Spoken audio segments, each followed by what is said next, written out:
Okay, well, it's a rainy day, so it's a good time to shoot a video inside my garage here, and I'm going to show you guys how to make those pucks like I just showed you for when you bring your swim ladder down. And I'll show you, there's two ways. One is using gel coat, which is my preferred way.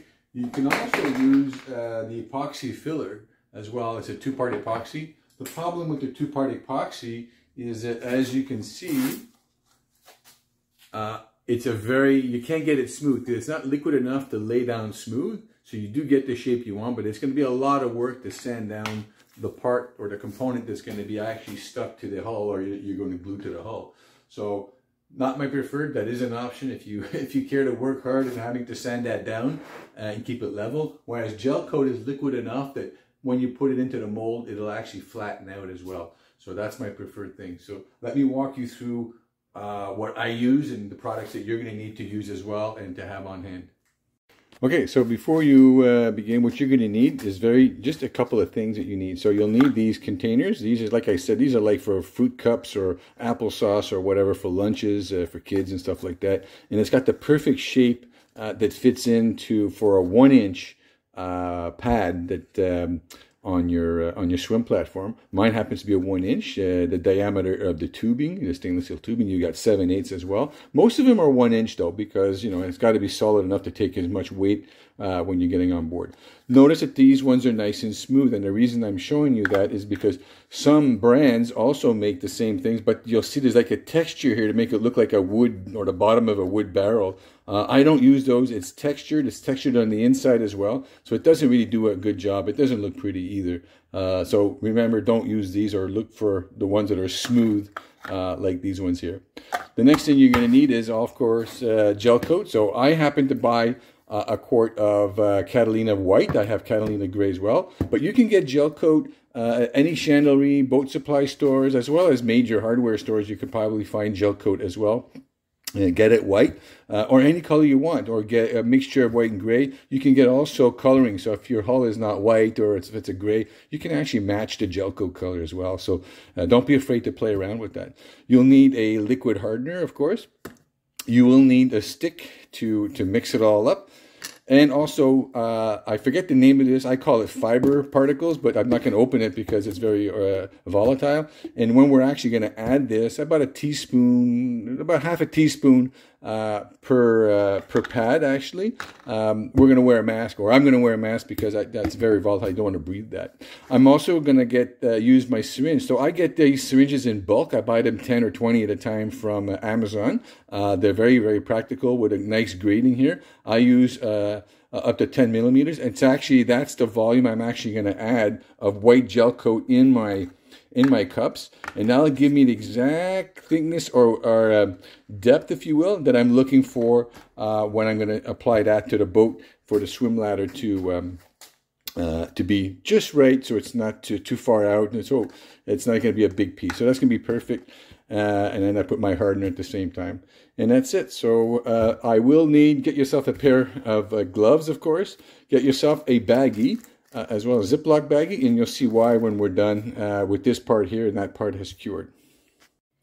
Okay, so there's my gel coat. I mix it a bit. There you go. Open that. There you go. So now you see that it's very liquidy and all that. It's better to mix it with a stick rather than shake it the way I do, because when you shake it the way I do, it does make some bubbles and all that. But I'm going to be sucking it using the syringe here. So I'm going to go take up to 10 millimeters.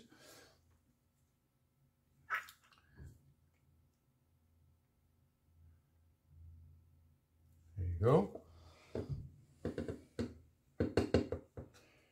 And 10. And you don't have to be in a hurry. This is not going to, this is very forgiving. It's not going to dry like super fast. Anyways, there's no hardener in it anyways. So there you go. Perfect. I'm gonna wipe that down in case I need to use it again later on. Unfortunately, you can't reuse these after a while. If you're using it in the same hour or so, you're going to be okay. Other than that, you got to throw that away. I'm just going to close my gel coat. There you go. Okay. Now before I put my hardener on, I'm going to put my mask on because we're going to go ahead and put the, like I said, that silicone fiber.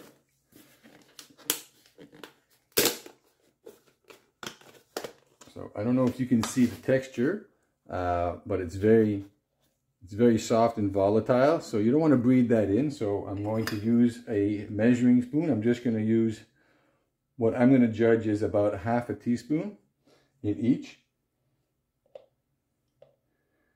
There you go.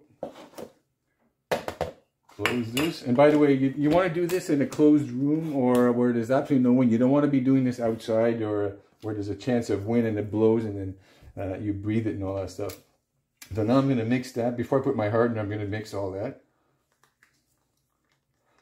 And you'll notice that it stays very liquidy compared to, say, regular epoxy filler.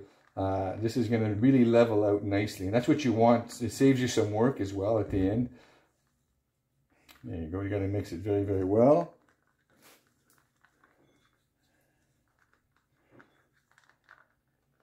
There you go. At the same time I'm mixing it, the few little bubbles that are in there are actually going to be gone. There you go. And I'm going to mix the other one. And once I have it mixed now, and if wearing a mask bothers you or whatever, you can always remove your mask after you've mixed it in and you know that there's nothing left to blow away or to possibly breathe, you know. There you go. And by the way, these mixing sticks are sticks that you buy for skewers, you know, in the kitchen area at the dollar store. So I buy them in a bag, and I think there's like 100 or something in the bag. So it's always really practical, only because I like that there's a flat edge on them in the spike at the end and all that. So they're very, very practical. And they look like they're made out of actually bamboo. I'm not too sure. Okay, so now I'm going to go and put, actually, this is going to need about 8 drops of hardener. So 1, 2, 3, 4, 5, 6, 7, 8. 1, 2, 3, 4, 5, 6, 7, 8. There you go. And now I'm going to go ahead and mix that again.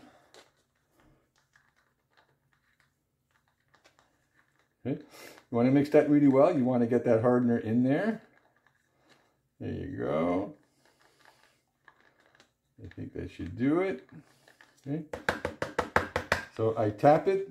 Only tap it because you want to, since it's liquid, more liquidy than the epoxy. Like I said, as you tap it, you're helping leveling it out and maybe shocking some of the bubbles to come to the surface, but they will on their own anyways.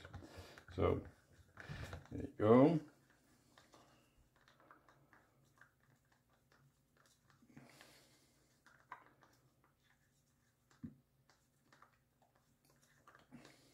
There you go. There you go. Tap, tap, tap, tap, tap. There you go. So that's what these look like right now. Okay. And so that's going to sit now till tomorrow. So 24 hours. That'll be maybe even sooner. But anyways, I'm going to wait till tomorrow. They'll be nice and hard. And you'll see what we do next. Okay. So we're the next morning. Actually, I came in last night. So this got, the molds actually got hard and solid about 4 hours time. But anyways, so now we're the next morning. So now very much like an ice cube, I just basically just have to, there you go, come out. And that's it, and they pop out. And as you can see, they're really nice. You got the curve, I've got the inset here for where the pad's gonna go. And then all I have now is to remove this stuff.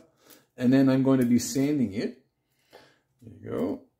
Now, you'll notice that when you touch it, it's still a little bit sticky. So here's something about Gelcoat. You can buy Gelcoat without wax or Gelcoat with liquid wax within the Gelcoat. Though Gelcoat with the wax, what happens is when you make a shape like this or a form, the wax inside the mix will actually come to the top and isolate the surface of the Gelcoat to allow it to dry.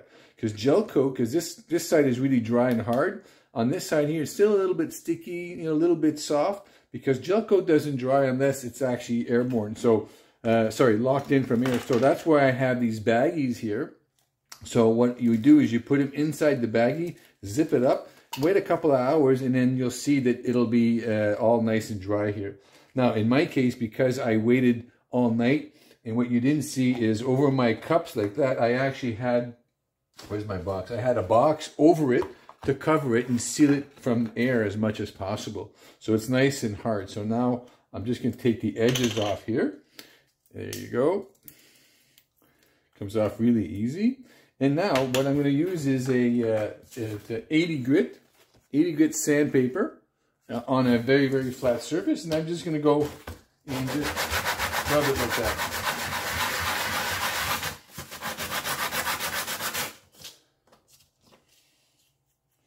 There you go, getting there. So what I'm trying to do is just get this edge here. This is when it goes on a little bit on the wall of the cup here. So I'm just going to keep sanding that to get that off.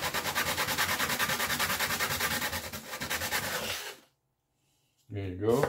That's coming off real nice. There you go. So that's it. So there's the finished product, or rather, at least the gel coat is finished. And now, Gelcoat also, remember, it's not UV protected. So now, once I'm done with these, I'm actually going to paint this. So let me finish sanding both of them, and then I'll continue the video with the next steps. All right, so I'm done sanding the bottom of each piece, nice and smooth. I did clean them a little bit, and what I use these pill bottles with some weight in. In this case, I have a whole bunch of lapel pins from collection, so it makes it nice and heavy. I put a roll of tape, and then I will apply it like that. That way it's nice and solid, and when I'll be painting it, it'll be off the ground and I'll be able to paint all around. I wanted to show you the one that I did before with the epoxy filler, and you'll see that even though I'm getting a good shape and a good mold, the problem is look at that, because it doesn't level off, it's so thick. This would be a lot of work now to sand down and make straight and all that. And you see that the cup is also uneven over here. So that's why I don't recommend that you use epoxy filler. Use gel coat with hardener and all that stuff. So now I use Brightside. I'll use the Brightside, the white in my case, but you can get any color you want. So I'm going to paint this with Brightside. That will give it a coating of paint, of course, and provides the UV protection it needs to bond for a long time, or to protect for a long time. You'll be able to wax it when you wash your boat. Also, by doing it this way, I'm making sure that I'm not having any on the back, because the back, I want it to be porous so that when I'm going to glue it to the hull with the white silicone, that it'll really adhere a lot, so promote the adhesion. So I'm going to go ahead and just open this up. I use, again, a very inexpensive paintbrush that I get from the dollar stores. I'm going to apply it relatively generously because the Brightside will actually level off as well. So even though I might leave some paint marks or paintbrush markings at the beginning, I let it sit there for a few hours and they'll level off, and you'll see they're not even going to show anymore. So I'm going to go ahead and paint this up with the Brightside.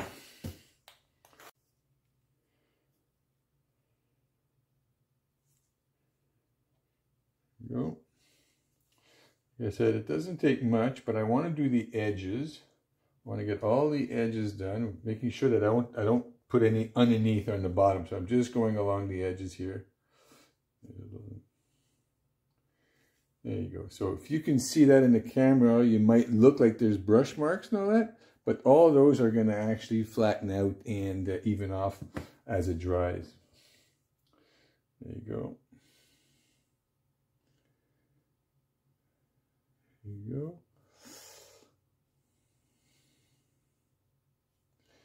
And there you go. So I'm going to let that sit again for a few hours. And there you go.